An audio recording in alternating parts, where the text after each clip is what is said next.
আপনারা জানেন যে শহীদ প্রেসিডেন্ট জিয়াউর রহমানের খাল খনন কর্মসূচি একটি স্বপ্ন ছিল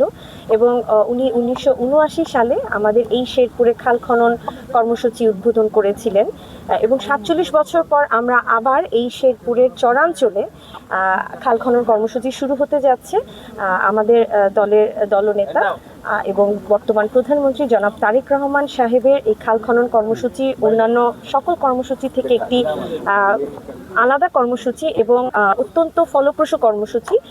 এবং আমরা ইনশাল্লাহ অতি দ্রুত খাল খনন কর্মসূচির মাধ্যমে আমরা এই শেরপুরের চরাঞ্চলে মানুষের যে দীর্ঘদিনের ইচ্ছাটা সেটা পূরণ করব। এবং আমি যেহেতু চরের মেয়ে, সুতরাং চরাঞ্চলের এই যে এলাকাতে আমরা খাল খনন কর্মসূচি করব সেই এলাকাটা আমরা পরিদর্শনের জন্য এসেছি এবং এখানে দেখছি কৃষক চাচারা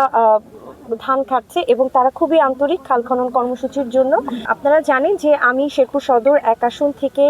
এবার ত্রয়োদশ জাতীয় সংসদ নির্বাচন ধানের শীষের প্রতীক নিয়ে নির্বাচন করেছিলাম এবং আমার নির্বাচনী প্রচারণার সময় আমি চরাঞ্চলের প্রত্যেকটা মানুষকে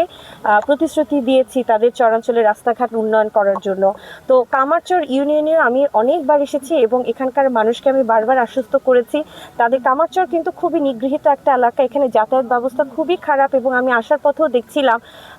ছোট ছোট মেয়েরা তারা স্কুলে যাচ্ছে পায়ে হেঁটে হেঁটে। তো এই রাস্তাঘাটের যদি উন্নয়ন থাকতো তাদের এই পরিশ্রমটা একটু হলেও কম হতো। একই সাথে কৃষক চাচারাও যে পরিমাণ এই সামনে বন্যার দিন আসছে এবং রাস্তাঘাট এমনিই ভালো না, তার মধ্যে হচ্ছে পানি জমা হচ্ছে,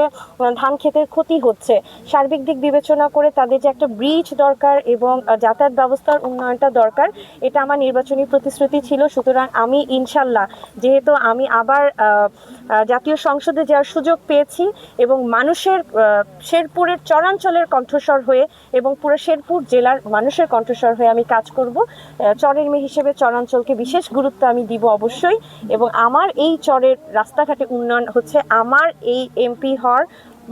পরে প্রথম এবং প্রধান এজেন্ডা হবে ইনশাআল্লাহ।